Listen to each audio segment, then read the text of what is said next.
الحمد لله رب العالمين،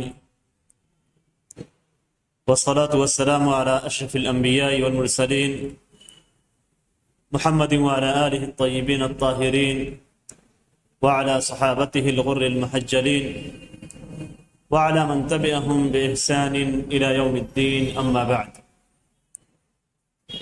فعن عمران أن عثمان رضي الله تعالى عنه دعا بوضوء فغسل كفيه 3 مرات ثم مضمض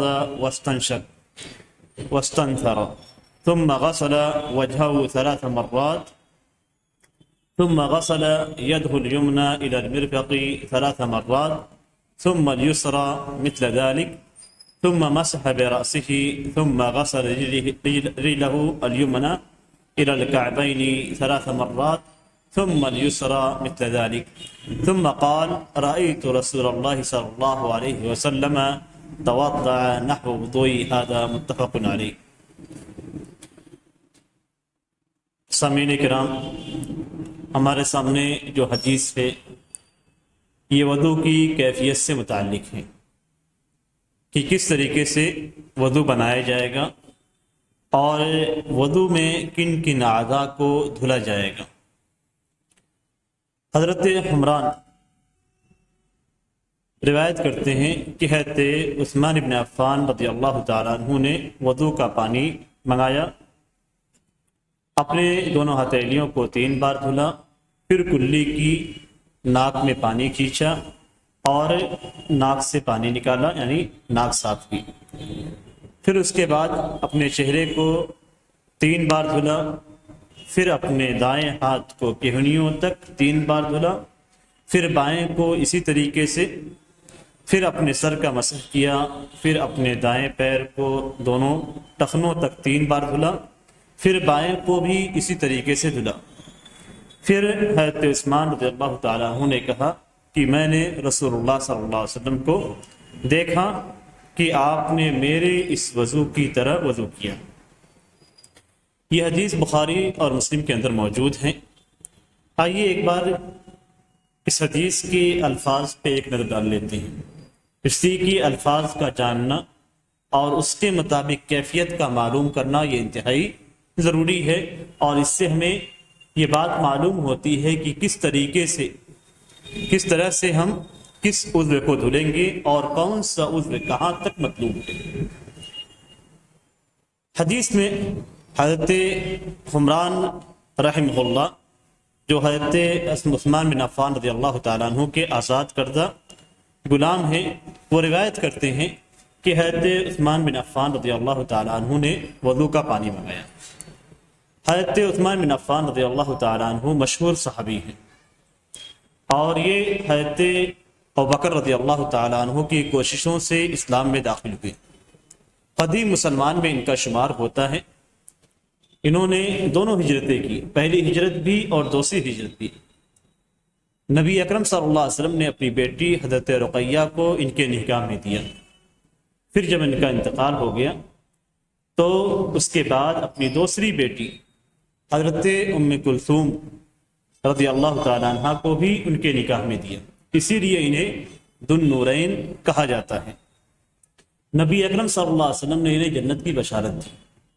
نبی اکرم صلی اللہ علیہ وسلم نے ان کے لیے شہادت کی گواہی دی کہ یہ شہید ہوں گے.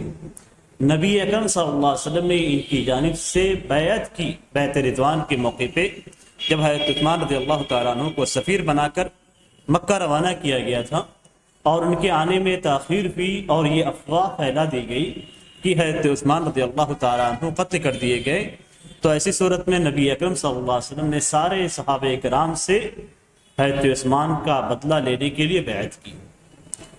اس بیعت میں نبی اکرم صلی اللہ علیہ وسلم نے اپنے ایک ہاتھ کو دوسرے ہاتھ پہ رکھتے ہوئے کہا کہ یہ حضرت عثمان کا ہاتھ ہے جس کے ذریعے سے بیعت کی جا رہی ہے.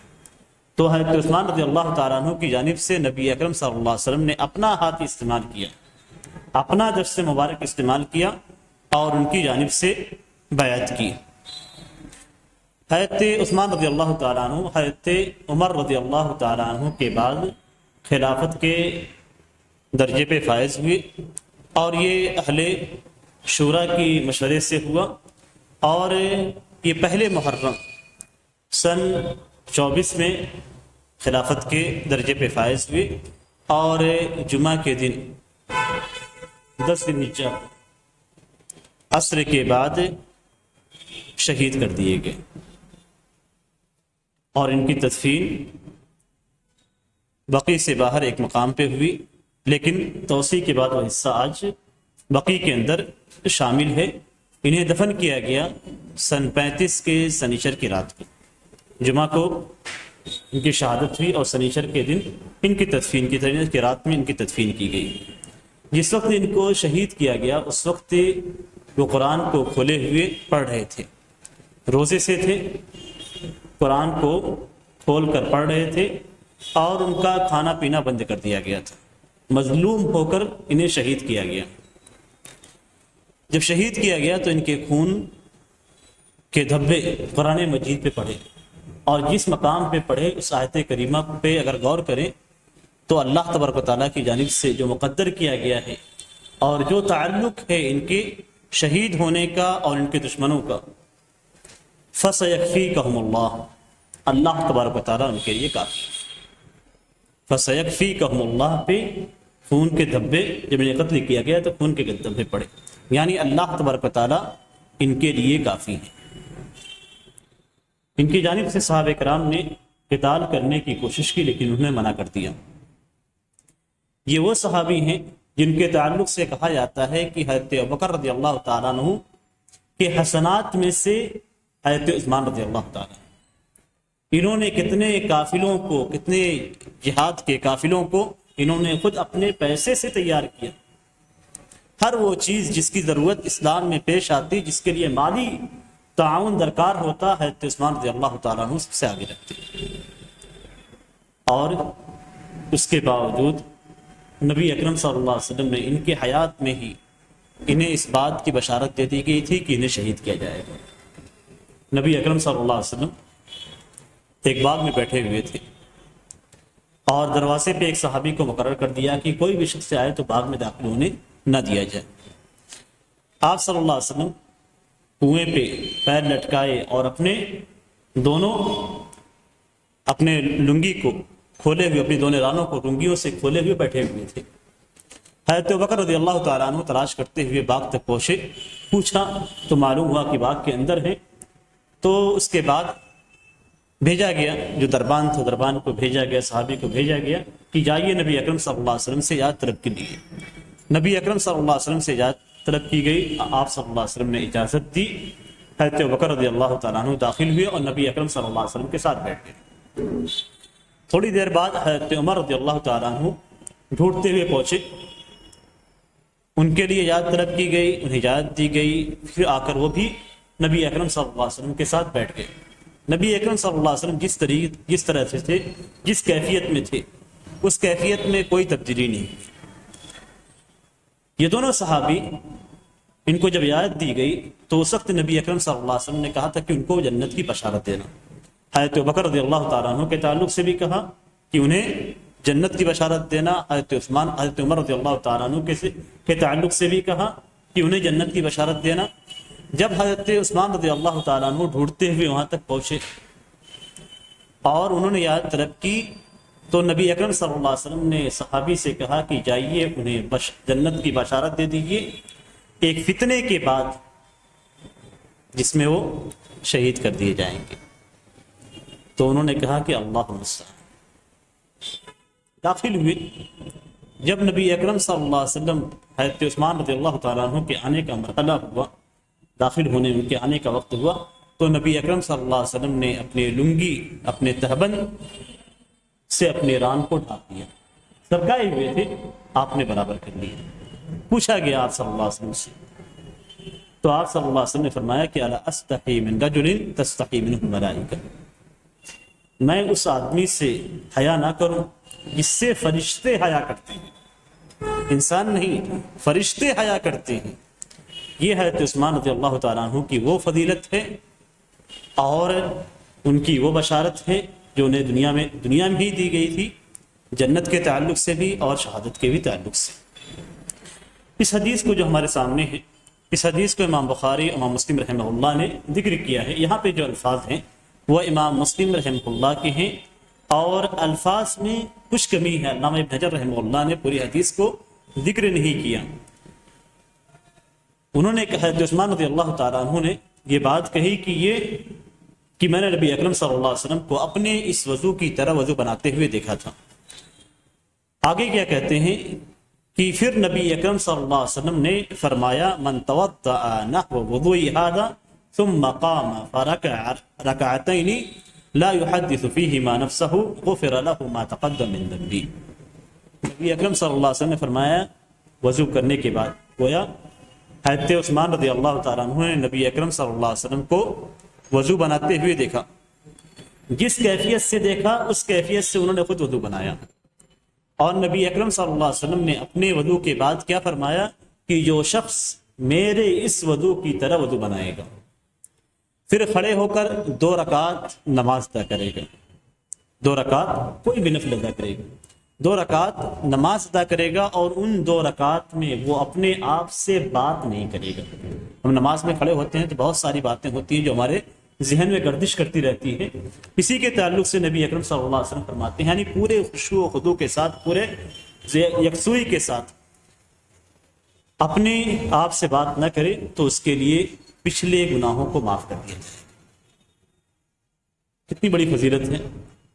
وضو بنائیے, وضو بنا کر 2 رکعت نفل پڑھیے اور اس نفل کو پوری یکسوئی کے ساتھ پورے خشوع و خضوع کے ساتھ اور پورے انہماک کے ساتھ ادا کیجیے تو آپ کے پچھلے گناہ معاف کر دیے جائیں گے. یہ چھوٹے سے عمل میں کتنی بڑی نیکی رکھی گئی ہے. ابن شہاب الزہری کہتے ہیں جو کتابی ہیں اور راویوں میں سے, وہ کہتے ہیں کہ ہمارے علماء کرام یعنی ہمارے زمانے کے علماء کرام, یہ تابعی ہیں اور تابعین کے تعلق سے کہتے ہیں کہ ہمارے زمانے کے علماء کرام کہا کرتے تھے کہ اس حدیث میں وضو کی جو کیفیت بیان کی گئی ہے یہ سب سے کامل کیفیت ہے.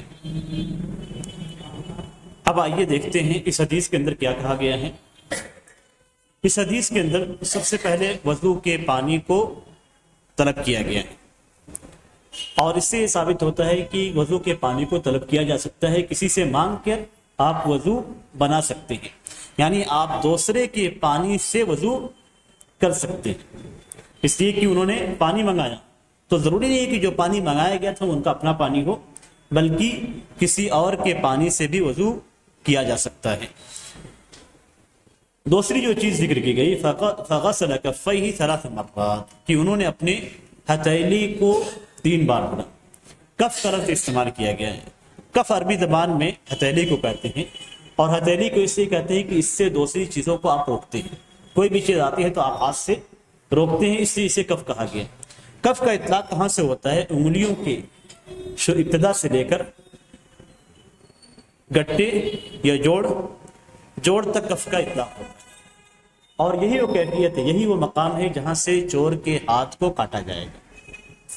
اگر چور چوری کرتا ہے اور نصاب کو پہنچ جاتا ہے, گواہ موجود ہے, ثبوت موجود ہے, تو اس صورت میں اس کو ہاتھ کو کاٹا جائے گا. تو اسی جوڑ سے اس کے ہاتھ کو کاٹا جائے گا. تو اس کے تو حضرت عثمان رضی اللہ تعالیٰ عنہ نے اپنے ہتھیلی کو, ہتھیلی سے مراد یہاں سے لے کر پورے اس حصے تک 3 بار دھونا. اور اس سے ہمیں اس بات کا ثبوت ملتا ہے کہ جب ہم شروع میں دھلیں گے تو ہتھیلی کے کچھ حصے کو دھلنا نہیں, ہم ہتھیلی کے مکمل حصے کو دھلیں گے. اگر ہم اس جوڑ کے حصے سے کم دھلتے ہیں تو اس کا مطلب ہم نے ہتھیلی کو نہیں دھلا. پھر اس کے بعد ثم مضمض, پھر کلی کی. کلی کا کیا طریقہ ہے؟ عربی زبان میں کیوں ترجمہ بتلا رہا ہوں؟ ترجمہ بتلانے کا اصل مقصد یہ ہے کہ آپ اس کیفیت کو محسوس کریں جو الفاظ کے اندر ہے.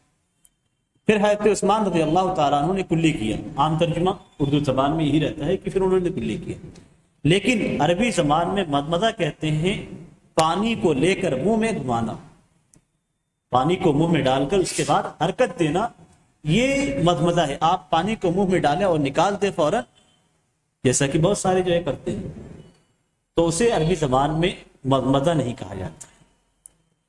اس لیے کہ مضمضہ کا لفظ استعمال ہوتا ہے تمدمدت الحیۃ فی جوہریہا، کہ سانپ اپنے بل کے اندر اس نے حرکت کی، سانپ نے بل کے اندر حرکت کی، تو جب تک حرکت نہیں ہوگی اس وقت تک اس کا مزمزہ کا اطلاق نہیں ہوگا۔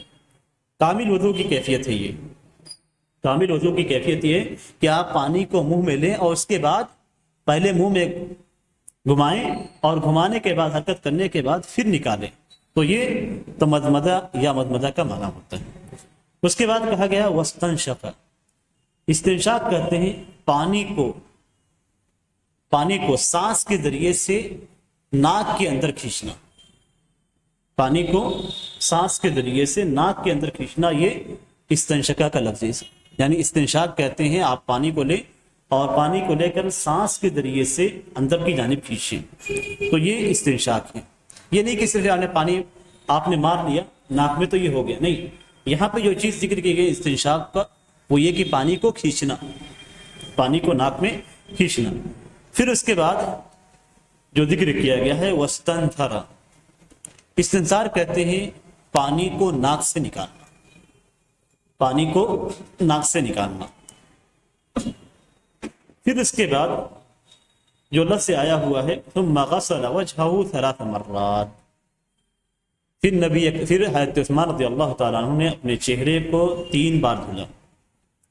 وجہ عربی زبان میں وجہ کو یعنی چہرے کو وجہ اس لیے کہا جاتا ہے کہ وجہ کا مطلب ہوتا ہے سامنا،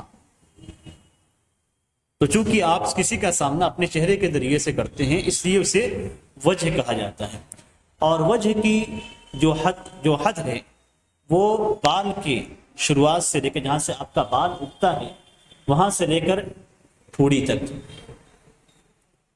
اور دوسرے حصوں میں آپ لیں گے تو یہ لحیہ بولتے ہیں اس کو، یعنی داڑھی۔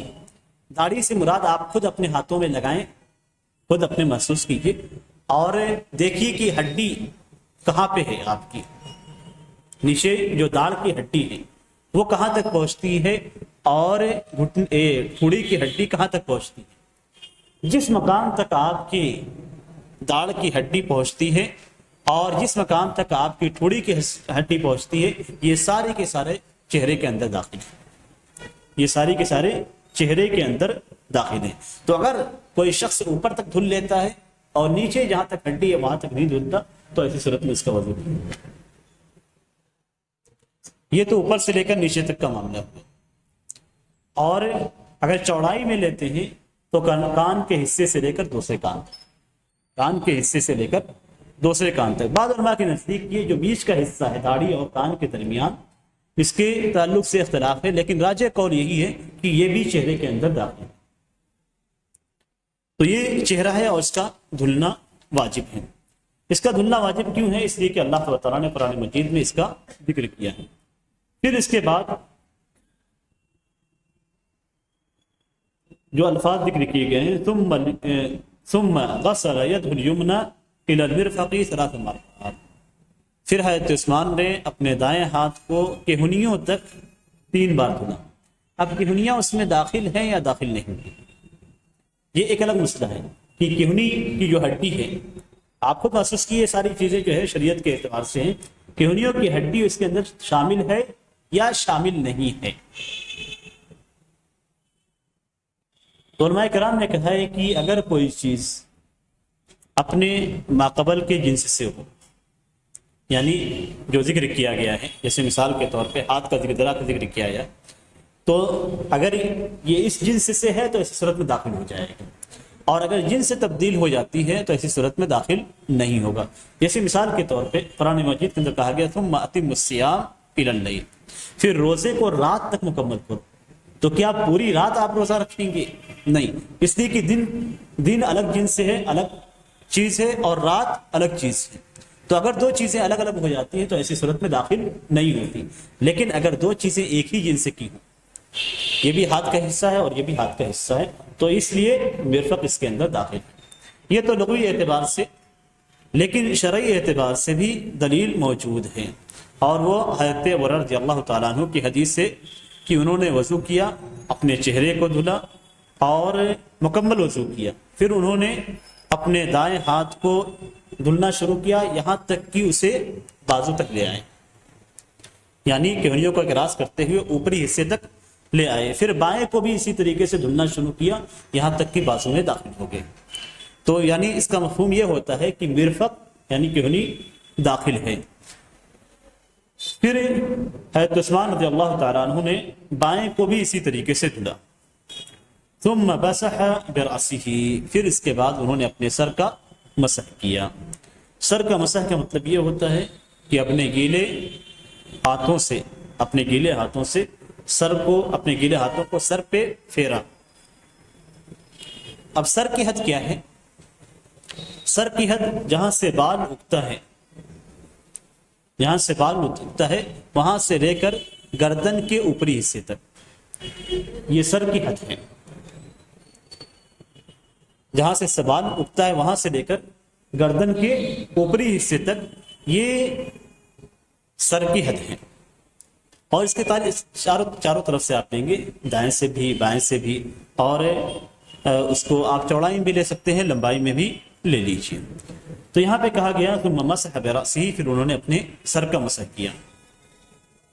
پھر اس کے بعد ہے ثم غسل رجله اليمنى الى الكعبين 3 مرات، پھر انہوں نے اپنے دونوں پاؤں کو ٹخنوں تک 3 بار دھلا۔ تو کیا ٹخنے داخل ہیں یا داخل نہیں؟ یہاں بھی یہ سوال پیدا ہوتا ہے، کیونکہ ٹخنے کی جنس سے پاؤں سے ہے، تو ایسی صورت میں وہ داخل ہیں۔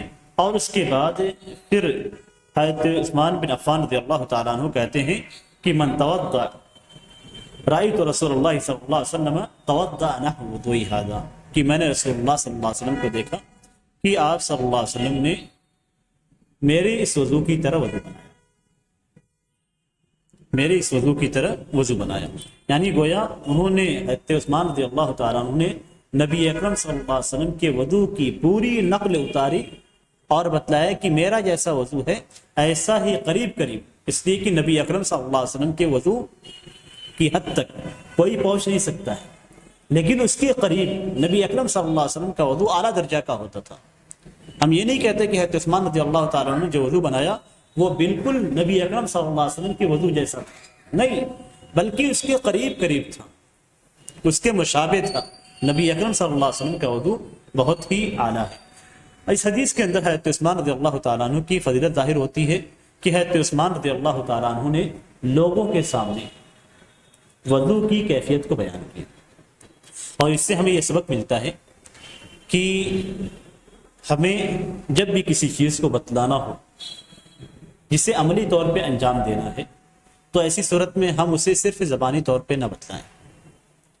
کچھ چیزیں ایسی ہوتی ہیں جو آپ کر کے دکھا سکتے ہیں، اور اسے اگر زبان سے ادا کریں گے تو ہو سکتا ہے کہ سامنے والا بعض چیزوں کو سمجھے اور بعض چیزوں کو نہ سمجھے۔ اسی لیے حضرت عثمان رضی اللہ تعالیٰ عنہ نے وضو بنا کر اس کے بعد لوگوں کو دکھایا، اور یہ اس بات کی دلیل ہے کہ حضرت عثمان رضی اللہ تعالیٰ عنہ لوگوں کو دین سمجھانے کا کتنا اہتمام کرتے تھے۔ یہ حدیث جو ہمارے سامنے ہے یہ ان احادیث میں سے ایک ہے جس میں وضو کی مکمل کیفیت کو بیان کیا گیا ہے، اور اس حدیث کے تعلق سے علامہ ابن الملقن رحمہ اللہ کہتے ہیں کہ یہ حدیث وضو کی کیفیت کے بیان میں اصل ہے، بہت بڑی اصل ہے، یعنی اس حدیث کو وضو کی کیفیت کے تعلق سے ہم ایک قاعدے اور ایک اصل کے طور پہ لیں گے۔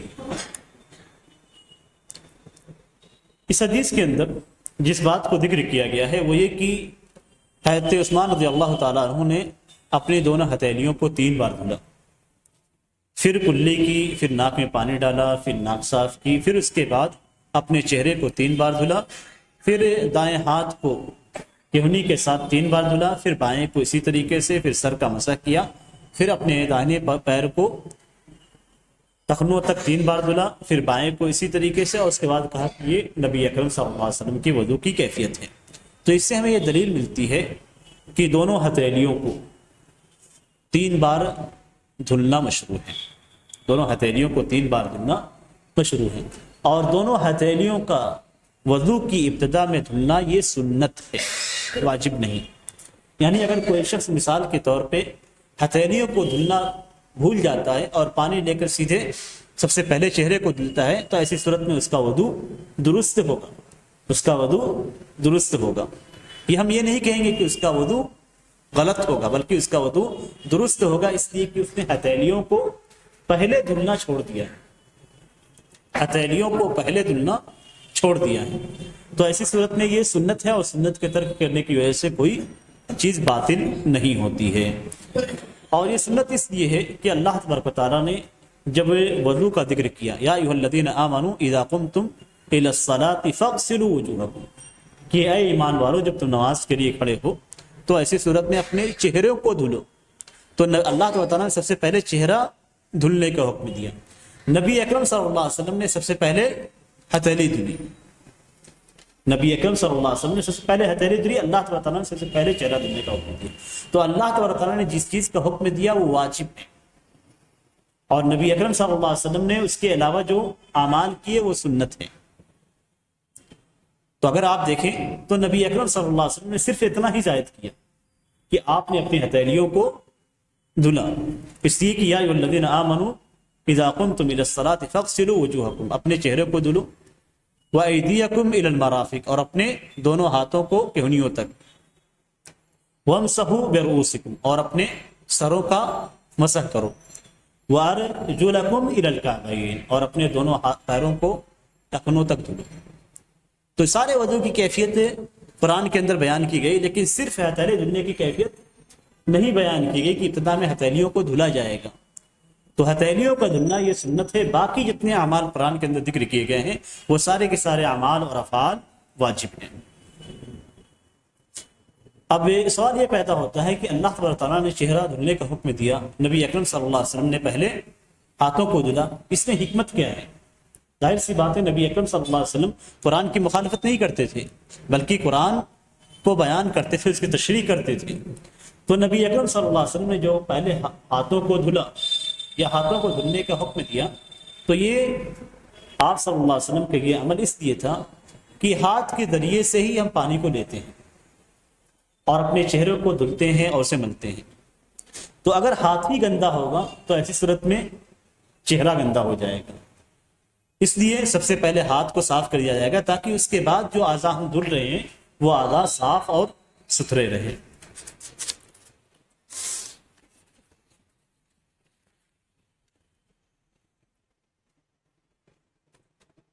اس حدیث میں بظاہر ایسا لگتا ہے کہ ہتھیلیوں کو 3 بار دھلا جائے گا اور بقیہ چیزوں کو جو ذکر کیا گیا ہے وہ بھی 3 بار دھلا جائے گا، اور ایسا کرنا بظاہر ایسا لگتا ہے کہ نبی اکرم صلی اللہ علیہ وسلم کا یہ عمل تھا اور یہی کرنا واجب ہے۔ لیکن دوسری احادیث میں اس بات کا ثبوت ملتا ہے کہ نبی اکرم صلی اللہ علیہ وسلم نے 3 بار بھی دھلا ہے، اور یہ آپ کا دائمی عمل رہا ہے۔ 3 بار کی جو تعداد ہے یہ نبی اکرم صلی اللہ علیہ وسلم کا دائمی عمل رہا ہے۔ کچھ چیزیں ایسی ہوتی ہیں جو آپ صلی اللہ علیہ وسلم کا دائمی عمل ہوتا ہے اور یہ سنت کا حکم رکھتی ہیں، اور کچھ چیزیں ایسی ہوتی ہیں جنہیں نبی اکرم صلی اللہ علیہ وسلم اس دائمی عمل کے برخلاف انجام دیتے ہیں، صرف یہ بیان کرنے کے لیے کہ یہ بھی جائز ہے۔ تو دوسری جو چیز ہے جس کو نبی اکرم صلی اللہ علیہ وسلم کبھی ذکر کرتے ہیں اسے ہم سنت کا نام نہیں دیں گے، اسے ہم سنت کا نام نہیں دیں گے، بلکہ آپ کا دائمی عمل جو ہے وہی سنت کہلائے گا۔ آپ نے اس کے مخالف جو عمل کیا صرف یہ بیان کرنے کے لیے جائز ہے تو اسے ہم سنت نہیں کہیں گے، حدیث کہیں گے۔ بعض لوگ سنت اور حدیث میں تفریق نہیں کرتے ہیں۔ سنت جو نبی اکرم صلی اللہ علیہ وسلم کا عمل، دائمی عمل، آپ کا طرز زندگی، یہ سنت ہے۔ حدیث ہر وہ روایت جو نبی اکرم صلی اللہ علیہ وسلم سے مروی۔ تو نبی اکرم صلی اللہ علیہ وسلم کا دائمی عمل کیا تھا کہ آپ صلی اللہ علیہ وسلم وضو میں 3 بار دھلتے تھے، اعضاء کو 3 بار دھلتے تھے، اور نبی اکرم صلی اللہ علیہ وسلم نے بعض مقامات پہ 1 بار دھلا ہے اور بعض مقامات پہ 2 بار دھلا ہے، اور بعض مقامات میں بعض اعضاء کو آپ صلی اللہ علیہ وسلم نے 1 بار دھلا ہے اور بعض کو 2 بار۔ تو اس سے ہمیں اس بات کا ثبوت ملتا ہے کہ اگر کوئی شخص سے اپنے اعضائے وضو کو 3 بار دھلتا ہے تو یہ سب سے افضل ہے اور نبی اکرم صلی اللہ علیہ وسلم کی دائمی سنت کے مطابق ہے۔ لیکن کوئی شخص سے اگر کسی مجبوری کے تحت، مثال کے طور پہ پانی کم ہے یا اسے بیماری لگنے کا خدشہ ہے، بہت زیادہ ٹھنڈی ہے اور پانی کافی سرد ہے، اگر آپ اس کو 3 بار دھلیں گے تو ہو سکتا ہے کہ آپ کو نقصان پہنچے، تو اس نقصان سے بچنے کے لیے ایک بار دھل لیتا ہے۔ تو کسی مجبوری کے تحت اگر کوئی شخص ایک بار کسی بعض اعضاء کو دھل لیتا ہے تو جائز ہے۔ اگر بعض اعضاء کو ایک بار اور بعض کو 2 بار دھل لیتا ہے تب بھی جائز ہے۔ سارے اعضاء وضو کو صرف 2 بار دھلتا ہے تب بھی جائز ہے۔ گویا ہمارے پاس سے کئی صورتیں ہیں۔ پہلی صورت یہ ہے کہ 3 بار دھلا جائے اور یہ سب سے کامل وضو ہے۔ دوسری صورت یہ ہے کہ 2 بار دھلا جائے سارے اعضاء کو اور یہ جائز ہے۔ تیسری صورت یہ ہے کہ ہم سارے اعضاء کو ایک بار دھلیں اور یہ بھی جائز۔ چوتھی صورت یہ ہے کہ ہم بعض اعضاء کو 1 بار دھلیں اور بعض اعضاء کو 2 بار دھلیں اور یہ بھی جائز۔ تو یہ 4 صورتیں ہیں وضو کرنے سے متعلق۔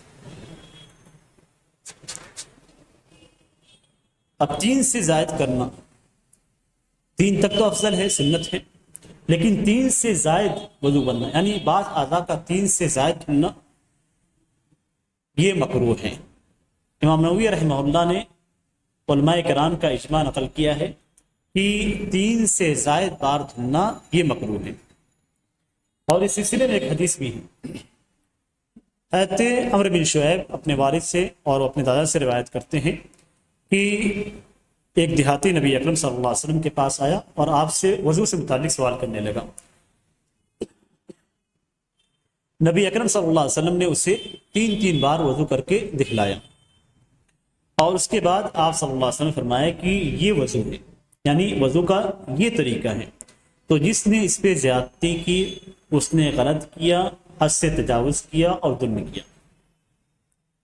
تو 3 سے زائد کرنا گویا آپ وضو میں حد سے تجاوز کر رہے، اسراف ہے۔ 3 سے زائد کرنا یہ اسراف ہے، 3 سے زائد کرنا یہ غلط ہے، 3 سے زائد کرنا گویا ظلم کر رہے ہیں آپ پانی پہ بھی اور اپنے آپ پہ بھی۔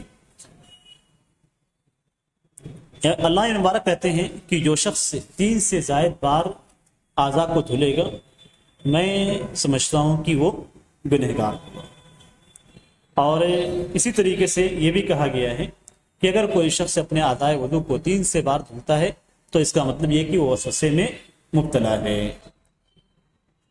اس لیے کہ ایک ایسا کام وہی شخص کرے گا جو وسوسے میں مبتلا ہو۔ اور وسوسے کا سب سے بہتر علاج، اور اسے ہمارے شیخ نے ذکر کیا تھا کہ کوئی واقعے کے تحت ان کا ایک خاص واقعہ تھا وسوسے کا علاج، اور میں اس لیے ذکر کر رہا ہوں تاکہ جو افراد اس وسوسے میں مبتلا ہوں وہ اپنے آپ کو آسانی کے ساتھ اس طریقے کو اپناتے ہوئے نکل جائیں گے۔ کہتے ہیں کہ میرا ایک ساتھی تھا اور اسے وسوسہ تھا، جب وضو کے لیے حمام میں داخل ہوتا تو کئی منٹ کے بعد جب وہ نکلتا تو پورا سر سے لے کر پاؤں تک غصے کی حالت میں رہتا، اطمینان نہیں تھا اسے وضو پہ، اور نہ ہی اسے یاد رہتا تھا کہ میں نے اپنے اعضاء کو دھلا ہے۔ کہتے ہیں میرے ساتھ وہ سفر پہ چلا اور مجھے اس کی حالت اور کیفیت کا علم تھا۔ میں اسے لے کر صحرا میں گیا اور صحرا میں لے جانے کے بعد نماز کا وقت ہوا تو ہم نے کہا کہ نماز پڑھتے ہیں، کہا ٹھیک ہے میں نماز پڑھتے ہیں۔ تو اس کے بعد میں نے ایک چھوٹی سی بوتل نکالی اور اسے دیا کہ اس سے وضو بنانا ہے۔ تو اس کی کیفیت ایسی تھی جیسے لگتا ہے مجھے مار ڈالے گا، اس کی کیفیت ایسی تھی جیسے لگتا ہے کہ اتنے چھوٹے بوتل سے کیسے وضو بنایا جا سکتا ہے، اس چکر میں لگتا تھا مجھے مار ڈالے گا۔ تو میں نے کہا کہ پانی یہی ہے، اس کے علاوہ پانی نہیں ہے، اسی سے تمہیں وضو بنانا ہے۔ کیا کیسے وضو بنانا؟ کہا بنانا ہے کسی بھی طریقے سے جیسے میں بناتا ہوں۔ اس شخص نے پوری کوشش کر کے اس طریقے سے وضو بنا۔ اب اسے اس بات کا اطمینان ہو گیا کہ اتنے کم پانی سے میں اپنے اعضاء وضو کو آسانی کے ساتھ دھل سکتا ہوں۔ اس طریقے سے جو وسوسہ اس کے ذہن میں تھا کہ حمام میں داخل ہوتا اور پھر آ کے نکلتا، یہ کیفیت اس کی ختم ہو گئی۔ اس حدیث کے آخر میں نبی اکرم صلی اللہ علیہ وسلم کا جو فرمان ہے وہ یہ کہ جس نے میرے اس وضو کی طرح وضو بنایا پھر اس نے 2 رکعت نماز پڑھی تو ایسی صورت میں اور اس میں اپنے آپ سے اس نے کلام نہیں کیا تو اللہ تبارک تعالیٰ اس کے سابقہ گناہوں کو معاف کر دے گا. اور یہ اس حدیث کی اور وضو کی فضیلت پہ کی دلیل ہے. اس کے اندر جو چیز ایک اور چیز تھی لا يحدث فيهما نفسه کہ وہ اپنے آپ سے بات نہ کرتا ہو، یعنی نماز سے باہر کسی چیز کے تعلق سے نہ سوچتا ہو، اس کا پورا ذہن نماز کے اندر ہو اور نماز سے باہر کسی بھی چیز کے تعلق سے وہ نہ سوچتا ہو. یہاں پہ ایک مسئلہ آتا ہے عام طور سے، اور وہ یہ کہ خشوع کیا ہے. عام طور سے یہی سوال پیدا ہوتا ہے کہ خشوع کیا ہے، خشوع کسے کہتے ہیں. خشوع یہ کہ آپ پورے توجہ کے ساتھ نماز پڑھیے، آپ کے پاس جتنی استطاعت ہے اس پوری استطاعت کو، پوری طاقت کو خرچ کر کے آپ پورے توجہ کے ساتھ نماز ادا کیجیے. آپ کا نماز کے اندر ذہن بھٹکتا ہے، کہیں جاؤ چلا جاتا ہے، آپ اسے دوبارہ کھینچ کے لائیے اور ذہن کو بھٹکنے نہ دیجیے. یہی خشوع ہے. بعض لوگ یہ سمجھتے ہیں کہ خشوع یہ ہے کہ نماز میں ذہن کہیں بھی نہ جائے. نہیں، نماز میں کہیں ذہن جائے آپ اسے کھینچ کے واپس لائیے. جب کھینچ کے واپس لائیں گے تو یہ خشوع ہے. اگر آپ چھوڑ دیے اور اپنا حساب کتاب اور دوسری چیزیں مکمل کرتے رہے تو یہ خشوع نہیں، جیسا کہ عام طور سے نماز میں ہوتا ہے. یا پلاننگ آپ کرتے رہے نماز میں تو خشوع نہیں. بعض افراد کھڑے ہوتے ہیں پھر اپنے آپ کو بالکل چھوڑ دیتے ہیں کہ جیسے دل میں آ رہا ہے، جی میں آ رہا ہے، چلتا جائے. امام رکوع و سجدہ کر رہا ہے، ہم رکوع و سجدہ کر رہے ہیں، کوئی اور زبان سے تسبیحات ادا ہوتی رہتی ہیں، لیکن یہ خشوع نہیں.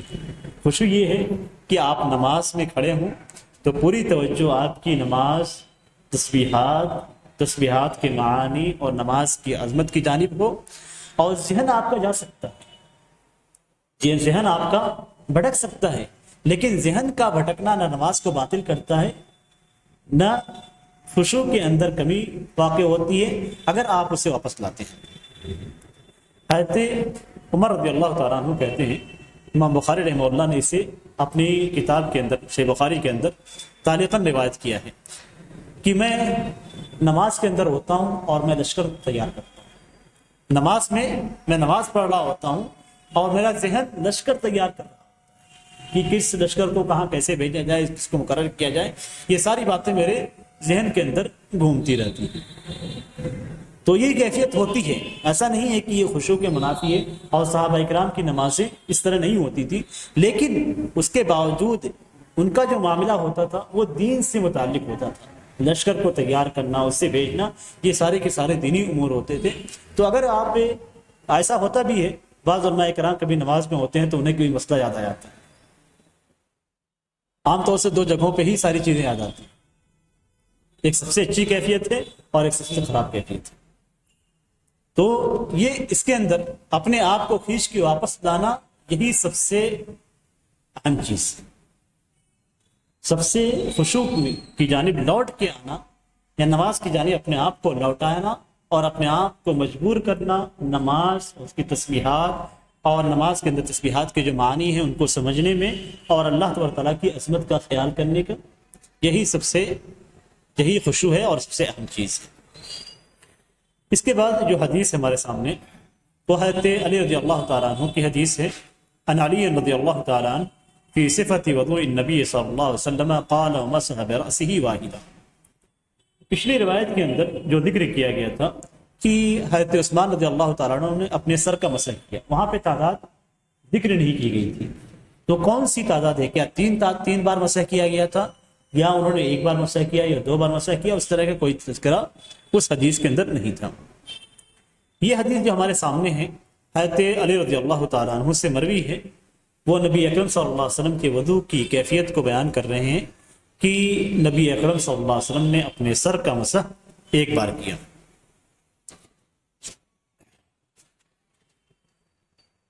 ایک لمبی حدیث ہے جس کا ایک ٹکڑا امام ابن حجر رحمہ اللہ نے یہاں پہ ذکر کیا. اور اس حدیث سے ہمیں جس بات کی دلیل ملتی ہے وہ یہ کہ سر کا مسح 1 بار کیا جائے گا، اور جس طریقے سے بقیہ اعضاء کو 2 یا 3 بار دھلنا جائز ہے، اس طریقے سے سر کا معاملہ نہیں، بلکہ سر کو صرف 1 بار دھلا جائے گا اور 1 بار سے زائد نہیں دھلا جائے گا. حالانکہ بعض علماء کرام کے نزدیک سر کو کئی بار دھلنے کا بعض علماء کرام کا یہ موقف ہے کہ سر کو کئی بار دھلا جائے گا، لیکن صحیح جو روایات ہیں ان روایات میں یہی ہے کہ نبی اکرم صلی اللہ علیہ وسلم نے سر کا مسح بار بار نہیں کیا۔ اور سر کا مسح کس طریقے سے کیا جائے گا؟ حدیث کے اندر مذکور ہے، حضرت ربیہ بنت معوذ بن افرا رضی اللہ تعالیٰ عنہ کہتی ہیں کہ رأیت رسول اللہ صلی اللہ علیہ وسلم یتوضأ قالت فمسح رأسه ومسح ما اقبل منه وما ادبر، کہ میں نے رسول اللہ صلی اللہ علیہ وسلم کو وضو کرتے ہوئے دیکھا۔ مزید کہتی ہیں، یعنی تذکرہ کرنے کے بعد کہتی ہیں کہ آپ صلی اللہ علیہ وسلم نے اپنے سر کا مسح کیا، اور جو سامنے کا حصہ ہے اس کا مسح کیا، اور جو پیچھے کا حصہ ہے یعنی اس کا مسح کیا۔ مسح کرتے ہوئے ہاتھوں کو لے گئے پیچھے، اور پھر پیچھے سے آگے لے آئے۔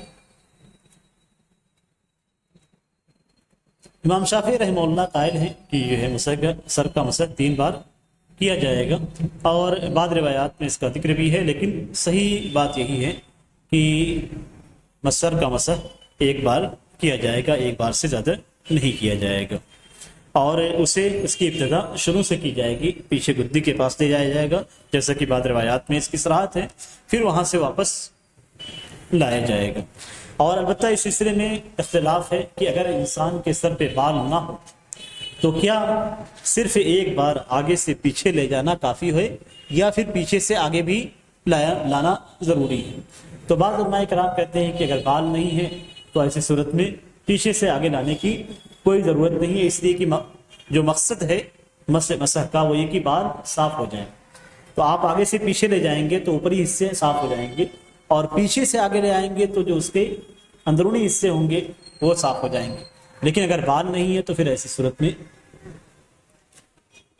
لیکن اس کے باوجود، اس حکمت کے باوجود، کیونکہ نبی اکرم صلی اللہ علیہ وسلم کا عمل ہمارے لیے سنت کا مقام رکھتا ہے، اور نبی اکرم صلی اللہ علیہ وسلم کے عمل کی مخالفت ہمارے لیے جائز نہیں ہے، اس لیے نبی اکرم صلی اللہ علیہ وسلم نے جس طریقے سے مسح کیا اسی طریقے سے ہم مسح کریں گے۔ آپ صلی اللہ علیہ وسلم کا جو مسح تھا وہ سر کے ابتدائی حصے سے لے کر پیچھے گدی تک، اور پھر گدی کے مقام سے واپس سر کے اگلے حصے تک۔ تو یہ نبی اکرم صلی اللہ علیہ وسلم کا مسح تھا، اور نبی اکرم صلی اللہ علیہ وسلم سے کسی بھی مقام پہ یہ مروی نہیں ہے کہ آپ صلی اللہ علیہ وسلم نے صرف آگے سے پیچھے کا مسح کیا ہو، اس لیے کہ نبی اکرم صلی اللہ علیہ وسلم نے عمرے کے موقع پہ اپنے بالوں کو مڑوایا، نبی اکرم صلی اللہ علیہ وسلم نے حج کے موقع پہ اپنے بالوں کو مڑوایا، تو اس وقت آپ صلی اللہ علیہ وسلم کے سر پہ بال نہیں تھے، لیکن اس کے باوجود آپ صلی اللہ علیہ وسلم سے منقول نہیں ہے کہ آپ نے پیچھے سے آگے لانے کو طے کر دیا ہو۔ اس لیے جو سنت طریقہ ہے وہ یہ کہ سر کے ابتدائی حصے سے لے کر گدی تک، اور پھر سر کے گدی کے حصے سے لے کر ابتدا تک واپس لایا جائے گا، اور 1 بار مسح کیا جائے گا۔ یہ چند باتیں تھیں جو یہ دونوں حدیث سے متعلق تھی۔ اللہ تعالیٰ سے دعا ہے کہ اللہ تعالیٰ ہم نے جو پڑھا ہے، جو سنا ہے، اس پہ عمل کرنے کی توفیق عطا فرمائے، اور اسی کے مطابق ہمیں اپنے وضو کو صحیح کرنے کی اور درست کرنے کی توفیق دے، آمین۔ وصلی اللہ علی نبینا محمد وعلی آلہ وصحبہ وسلم۔ السلام علیکم ورحمۃ اللہ وبرکاتہ۔